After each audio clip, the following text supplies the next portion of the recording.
Well, hello from Nashua, New Hampshire. I'm ABC's Brad Milkey, and we have just wrapped up a Bill Clinton, his first campaign stop of the 2016 season. He was here stumping for Hillary Clinton, and his first appearance in what might be the strongest state of support that he has, dating all the way back to 1992, when he named himself the comeback kid when he finished a close second in that race. That, of course, was better than anyone thought he'd do. It propelled him onto the presidency. Well, now he's doing the stumping for someone else, of course, his wife Hillary Clinton, who's been in the state almost non-stop over the last few days. She did 3 town halls here yesterday. And right now we're going around and we're just going to show you a little bit about what the atmosphere is like here in Nashua. We're at the community college where lots of people showed up. Just over 700 people showed up to watch Bill Clinton speak on behalf of Hillary. I want to turn right now to one of our voters here. This is Rick. And Rick, you're from Amherst, New Hampshire, right around the corner. Amherst, New Hampshire. And so what do you think about President Clinton today? He's an institution here. He's been an unforgettable role model for us. I'm very excited that he's up here campaigning. I think it's going to make a major difference in the campaign. He's so articulate. He has a different perspective than anybody else speaking on behalf, and I think he just captures my enthusiasm and imagination, and has for years. I was at the event where he named himself the comeback kid back in '91. You were at that event, and I was working for him when nobody knew who he was. And we met with Hillary back then, and we had a large crew, and she came to speak on behalf of Bill. And we thought she was the smartest person in the room at the time. And she's just been amazing ever since.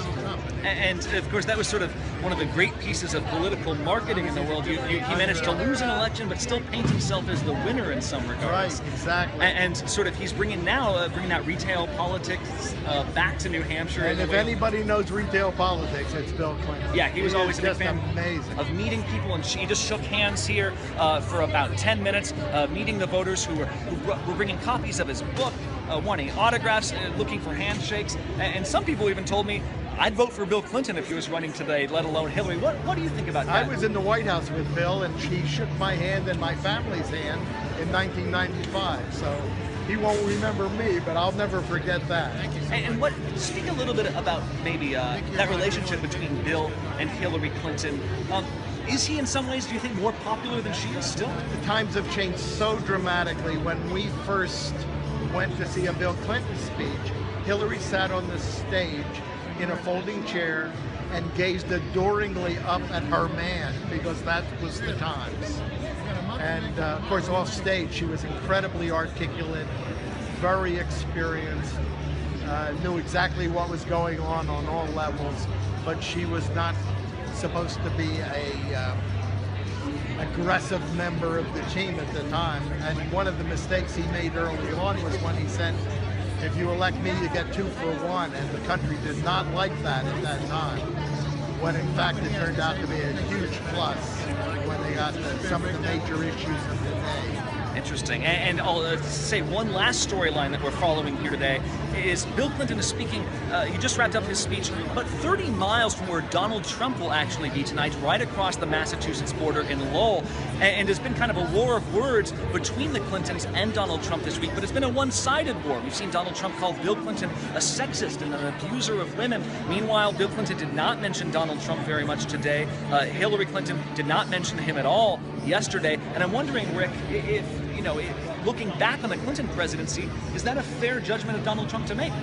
Does he carry around this sexism baggage? I think Bill Clinton probably did more for women and women's rights than any president in American history.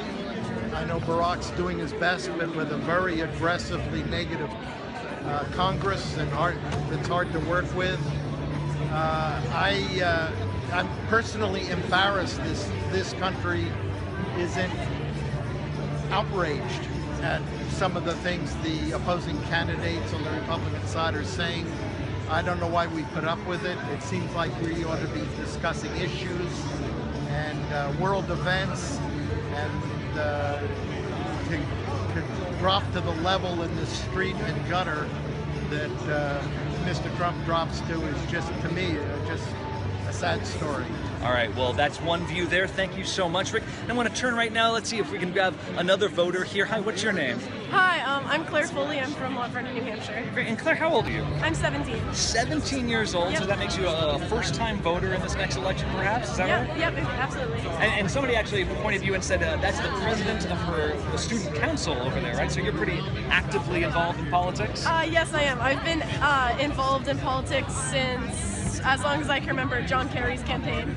Oh, wow. So really going back there? I was like weaned on politics. My mom loves to tell the story that, who was it? It was whoever was running against John Kerry in the primary. I cried when I was like in kindergarten or something like that. So yeah, I've been involved in politics for a while. Well, and that is the sort of political engagement that maybe you find in New Hampshire, unlike anywhere else in the country, a place where you can actually meet presidential candidates, talk to them, form your opinions. And I got to ask you, after watching Bill Clinton here, stuff for Hillary Clinton, do you know who you're going to vote for? Yes, I think I'm still going to vote for Bernie Sanders in the next election. A Bernie Sanders voter at a Bill Clinton event, and what made you come to that decision? My brother went to college up in St. Michael's in Burlington, Vermont, so we've been aware of Bernie for quite a while. We're big MSNBC watchers. We're as excited to see Andrea Mitchell here. And we've just seen Bernie around. My family's been a huge supporter of Bernie, even when he was just a senator. So when he announced that he was running for president, we jumped for joy. We were so excited to see that happen. And what was it like, though, seeing President Bill Clinton here on stage? What is that like, seeing a former president? Was it different than you expected? He was quiet. He was in the back row. I could barely hear him. What did you think watching? He was definitely quieter than I thought he would be, but that doesn't take away from the fact that it's Bill Clinton. It was very exciting to see him speak. I thought he did a good job.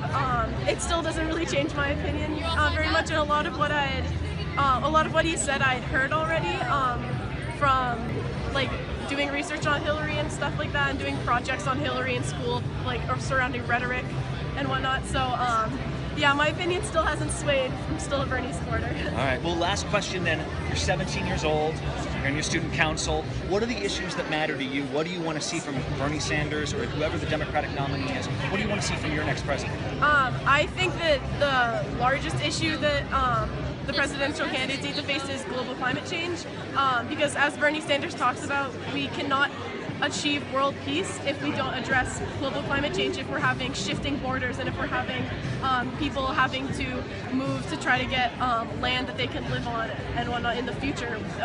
I think that climate change really just affects every single issue that we're facing today, and if we don't address it, then it's not going to be good. All right, well, Claire, high school senior, thank you so much for joining us. Yeah, thank you.